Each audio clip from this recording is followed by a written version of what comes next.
What's up, man? It's Jimmy Bo. Find notice out every single platform. Go get that. Right here, right now, interviewing with Real Deal with Akil. We did Houston, Texas shit. I want to say two things before we start the show. Number one, shout out to LeBron James for making it to the finals, beating Boston. That's another accomplishment. I told people that was going to happen. By himself. That Cleveland's going to do it again. He's the emperor. He's not a king no more. He's the emperor.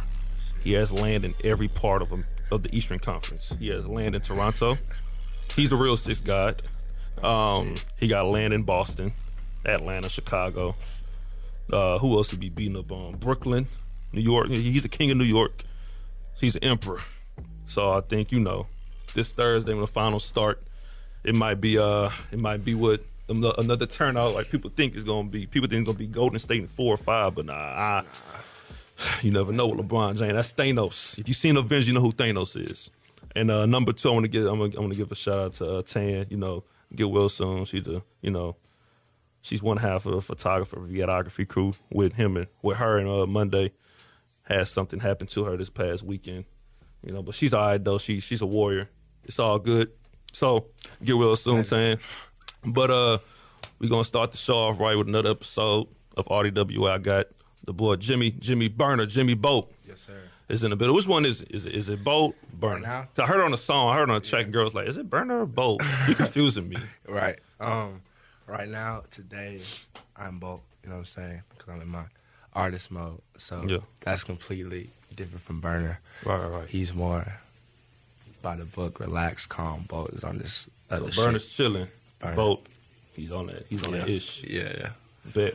So you got you dropped out. Finally noticed. Yes, the album. How long it took you to drop that? If I'm being honest with you, I just had a lot of songs, and my team was just like you need to drop something. So I would say I was like making songs for like 4 months or so. Yeah. So I just kind of chose like the best ones, and then we just worked with that. He didn't have no features on this one because, like I said, it's 24. I didn't get through everything yet. It had one feature on it. My boy Lero, and he's also native of Houston, Texas as well. So yeah, that's the homie. And this your first real album that you dropped. And then, if I'm honest, it wasn't supposed to be an album. You know what I'm saying? I just had all this music, and I hate to not drop just a full story. Yeah. And I was hoping I could call it my EP, but it was way too many tracks. So the team was like, you're just going to have to call it an album, blah, blah, blah. So I just dropped 24. So did you already have 24 songs already made? How many? Yeah. Supposed to be 24? I mean, I deciphered between 120 songs. I kind of just choose, you know what I'm saying, the top ones or the ones I felt would be approachable to the world, you know what I'm saying?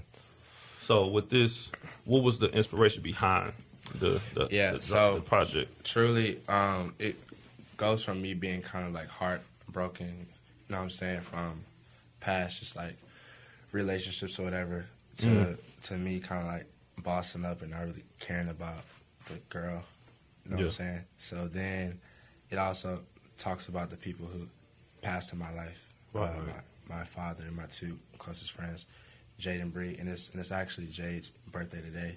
Shout out Jade. Happy birthday, Jade. Yeah, you know what I'm saying? Happy birthday to my girl Jade. You know what I'm saying? 320 shit forever, real shit.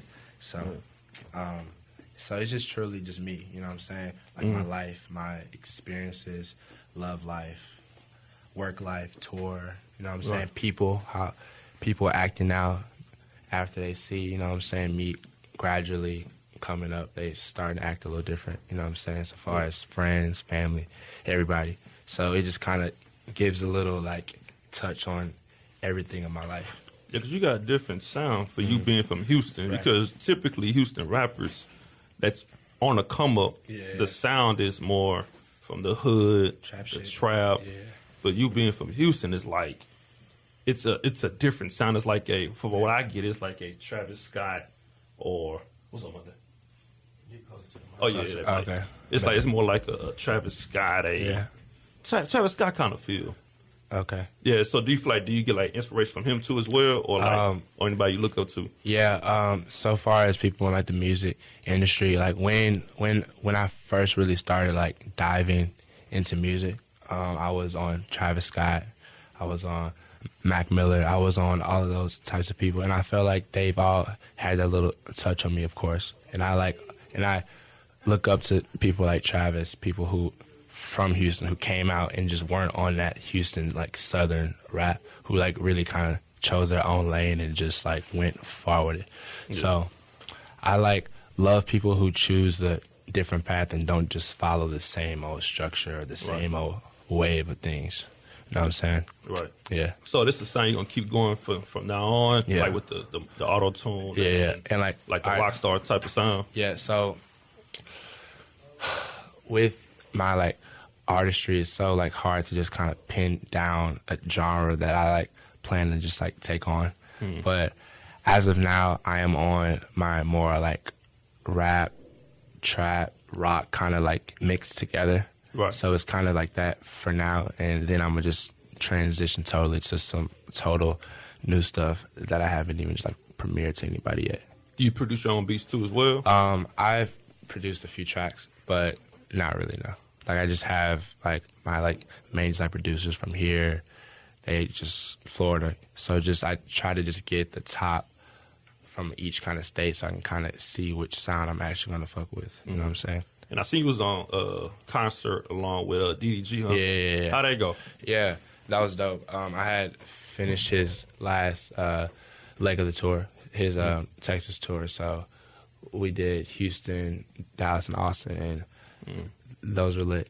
Yeah, honestly, truly. And I see you was in Miami too, right? Yeah. All right, so my first tour was with Lil Wop, Chapo, and those guys, and that was like a 12-day tour. So we were in Florida, went to Tampa, Miami, Wellington, just like all of those like spots in Florida, and that shows were fucking crazy. Like the love was crazy. It was just a lot of like energy, and then too, that was my first tour, so just to see like fans just come in like having me sign a shoe and stuff like that was just dope.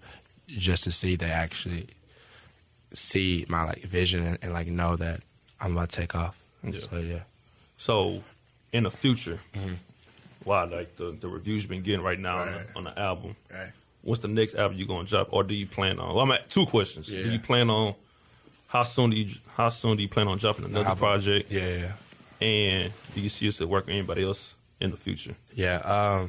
Honestly, so far as projects, I don't just see myself dropping a project, because my next project I like plan to like work on it for like a year probably, just have it where it's just like perfecto, A1, beautiful, like just perfect. So my next album, I just feel like I'm gonna really just take my time on it, because this EP is just like I just like walk in the booth and I just start feeling it and just go crazy. So it's like it's not really structured shit. You know what I'm saying? It's just kind of just like my emotions and like things that happen to me just kind of fully like take over, and that just all comes out. Yeah.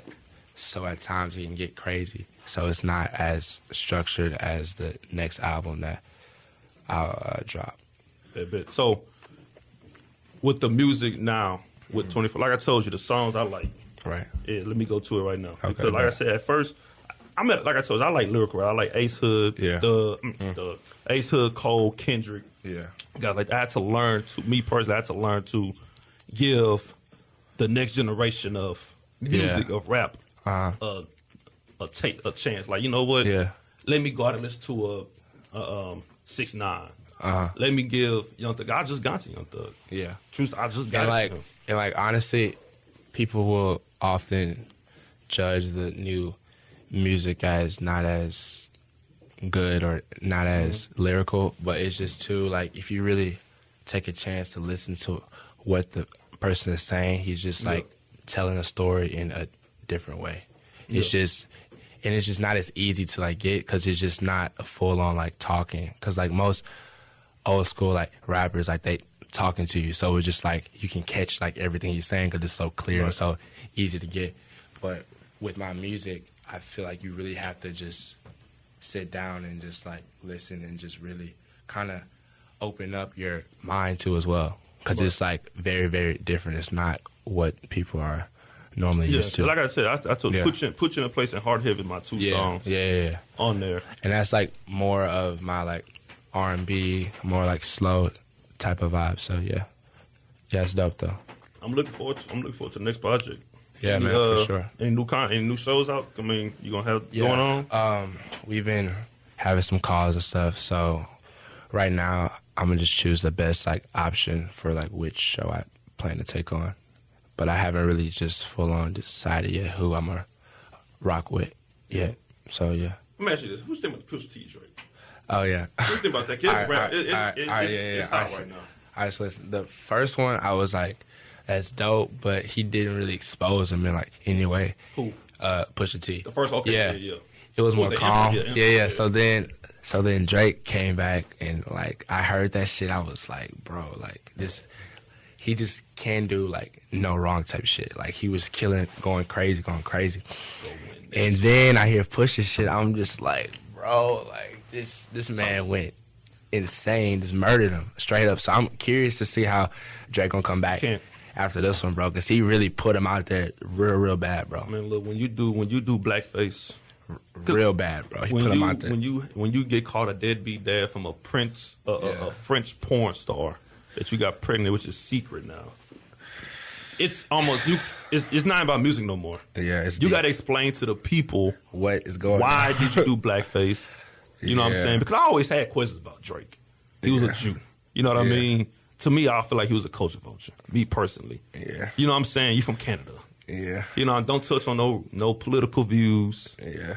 Don't touch on the race and all that. Yeah. So it's like you can't come with music. You don't do interviews, so you got to sit down and explain to the people like, why did you do blackface? You know what I'm saying? We're going to see, bro, because that shit is really crazy. Because, like, even just the cover art was just like, he's killing them right now. A lot of people thought it was Photoshop. Yeah. And at first, I was like, this got to be Photoshop now. And that's just real, bro. Like, what are you doing? But I don't know. You can't come back from it. Yeah. You can't. Like, it's just to a point, like, we seen Drake was this immortal guy. People thought he was perfect. Because he killed Meek, Joe Budden, Common, all these people. Yeah. You mess with Pusha T, dog. That's another animal. You can't talk about how old he is. Yeah. He a drug dealer and all these other things. So, like you told me, I hope it don't end violent.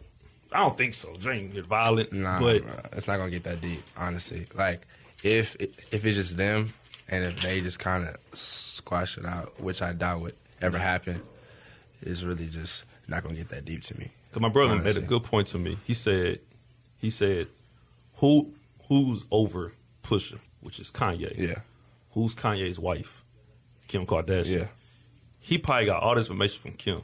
Yeah. Because Kim probably knows a lot of things about everybody. Very true. Especially Drake. Yeah. And he talking about he got more in the vault. Come on, man. Yeah. I don't think he want to come. Yeah. And like honestly, I'm very, very curious to see how Drake is gonna come back. Honestly, like if he does even come back. I hope you don't get no beef. I don't want you to get no beef with nobody, dog. Please don't do it. Don't do it, dog. That beef shit real. Now I'm gonna ask you this though. Houston rap. Yeah, what's up? Like I ask people this quite a few times. That's in music. Whoever having like an artist or a director or something. From what we had in 05, 06 with that movement in Houston, right? We got now. Where at that time you had everybody. It was a football team full of great rappers out here. Then now it's like a different wave. Age, yeah. How you feel about where music is in Houston? I feel like in Houston, a lot of the people jam the old Houston stuff. Honestly, I feel like we're almost kind of stuck in that. You know what I'm saying? So I feel like, so far as music, I feel like Houston might need to just kind of open up to new things. Like try out the new wave shit. Try out just different things. Because I feel like as a culture of Houston, yes, we are changing, but I feel like a lot of us are stuck in the same old, you know what I'm saying, wave of music. Not saying it's bad, not counting it as trash or anything, but I feel like as people, we always have to like evolve and change and try out new things so that we all just get better as people, you know what I'm saying? Yeah. And often music does change from the old school rap to this new shit, and then it all just come back full circle. It's like, honestly, just like fashion. It just comes in like baggy, skinny, okay, Right. baggy, skinny again. So I feel like it's more on people just have to not be afraid just to try. You know what I'm saying? Try to listen, try to hear it, and if you don't fuck with it, then you don't fuck with it. Yeah. You know what I'm saying? I can feel you coming from. I feel you coming from 100%. Yeah. Because you gotta give it a chance. Like I said, I give it a chance. Yeah, exactly. You 'Cause, plan like, on staying in Houston? Like with your overall? Or you honestly, like the Travis Scott move and probably move out. like to honestly, LA? at first I was on some shit like fuck it, like I'm gonna just leave as soon as I blow. But nah, man, I'm honestly, I truly do love my city, and I plan to do just like a lot for the city too as well. So I'm gonna just really see how things work, and I just might have houses in each little spot and just live everywhere. You know what I'm saying? How important it is right now in this day and age with all the stuff with platforms like SoundCloud, iTunes, Spotify. How important it is to get the radio spin? I mean, it truly depends on your crowd of like people, because honestly, most kids my age, most people my age aren't really on radio, Right. but their shit is hot. Like they're on billboards, they're huge. So I feel like as in technology just grows, I feel like we're kind of going away from the radio. But honestly, I don't feel like it's a bad thing. Like I would love for my shit to be playing, but it's just like still, it's not my main focus anymore. Yeah. It's just more about exposure and just having like the right people hear it. Right. You know what I'm saying? So, hey man, so what can we get to finally notice? Where can we get it at? Everywhere, man. You can get it on Amazon, you can get it on iTunes, you can get it on Tidal, Spotify, all the platforms. You know what I'm saying? Yo, and you heard it here. Jimmy Bolt. We freestyling? For sure. Bet. For sure. You can't catch the freestyle on iTunes. You're going to catch it on YouTube. You did. You know, Real Do to Kill, Jimmy Bolt. Uh-huh. Jimmy Bolt. Uh-huh.